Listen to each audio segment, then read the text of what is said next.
pour fay bor yi pour Sénégal yi ko bëgg fekk na ñun booba sax bind nañu banque centrale ñun dañoo bëgg suñu clients yi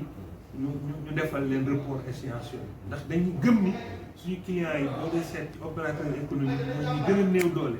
ñu ñëw ci institution de microfinance. Alors donc dafa bokk loo xam ne maanaam dafa bokk ci suñu façon gis-gis ci liggéeyu financement ndax ñun microfinance dañ am ñaari mission financière mais dañ am mission sociale loolu la ñu wuteeg ñeneen mission sociale bi nag daf ci bokk yërmande daf ci bokk ñeewantal kon bu ñu tolloo ci situation bi mu metti ci ñëpp ñeewantal boobu ak yërmande bi tax na lépp lu président de la république jël wala gouvernement mu jëm ci oyofal dundiinu askan wi ñun dañuy tàccu ak fukki loxo kon pour wane ni loolu kontaan nañ ci trop waaye bu loolu weesoo def nañ ko boobaak léegi ñu ngi koy def am na lu mu jural aussi ci ay jafe-jafe xëy na bu ñu duggee ci biir waxtaan mën naa ci dellu si d'accord nañ ci danañ ko def ni ko autorités yi bëggee waaye nag nañu autorités yi gestu waaw parce que bala nga ni naam nga ne fa waaw. léegi ñi nga xamante ni ñooy seen clientèle moo xam particulier moo xam entreprise la comme service kii seen activité am na aspect financier aspect social boo leen demee di saytu seen nekkin impact bi est-ce que am ngeen ci idée ci effort yi ngeen di def. waaw xam nga boo xoolee ñun jot nañu pratiquement fukki junni ak ñaari junni ci ay demande de report yi ñu yóbbu yëpp dañ ko accordé bu ñu ko xaymaa nekk na fukki milliards ak benn milliard mais li ci ëpp solo mooy dañ ko accordé waaye tegaatuñ ci benn frais amul intérêt amul frais de dossier amul commission amul dara mais gis nga boo ko xoolee noonu pratiquement li ci ëpp ay particulier la maanaam ñoo xam ni liggéey bu social marchand ambulant menuisier et cetera toll nañ ci 28000 sur les 42 28000 li nga xam ne ay entreprise lañu bariwul ñoom ñi ngi toll ci à peu près ay 9000 alors donc boo xoolee loolu yëpp day wane ni ñun ñi ngi leen di jàppale maintenant ban njeexital la am ci ñoom xaalis boobu nga xam ne dañ ko waroon jël di ko fay ay bor léegi xaalis boobu dañ koy jël dugalaat ko ci entreprise bi pour mun a continuer seen liggéey ndax jamono boobu demoon na ba liggéey yu bari taxaw na kon bu ñu ne laa faire ci yow liggéeyoo maanaam capital bi nga yor jurul dara boo sàgganul sa capital ba sax balaa mbas mi jeex capital dootu fa amati da nga gis ku jaay matériel am da nga gis menuisier bu jaay scieram et cetera donc loolu moo tax bu dee commerçant bi aussi bu fekkee tongaloon nañ la ci ay fayeeku bor mën nga dem ba capital ba nga yor nga bazarder ko donc njeexital boobu lañ ci gis mu nekk lu am solo parce que ñi nga xam ne am nañu report d'échéance vraiment kontaan nañu féex nañu aussi dal nañu parce que benn doomu aadama buggul ku ko tongal di ko fayeeku di ko fàttali ay bor moo tax sax waxuma la report d'échéance mais ñeneen ñi nga xam ne sax laaj ñu woon report d'échéance ci biir mbas mi dañ ni bu kenn woote sax di la wax sa fay bor jot na waaw loolu yëpp bokk na ci ñeewantal ak yërmande boobu moo xoon ne dañ ko mooñaale ak institution de microfinance. d'accord mais loolu yëpp boo ko defee du am ay conséquences en tout cas ci activité quotidienne bi ngeen di def. yan xeetu conséquences la. waaw léegi loolu ñu def nag xam nga bu fekkee ne yow da nga doon joxe xaalis ñetti weer juróom benn weer ñu fay la buñ lay fay mu ànd ak tegandaay bi muy àndal muy intérêt dossier bi ngay defar dina am frais de dossier dina am commission loolu nga ci dajale ñu tuddee ko revenu ci ngay fay courant ci ngay fay ndox ci ngay fay salaire ci ngay fay lépp li nga soxla pour mun a voilà charge yëpp ci nga koy fay waaw bu fekkee ne joxe nga ko nit ki mu war a fay d'abord fayul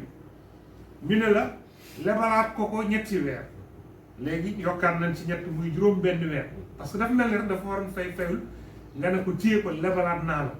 waaye amatul frais de dossier amul commission amul intérêt ca yow da ngay continuer di fay salaire di fay ndox di fay say charge waaw loolu fan nga koy jël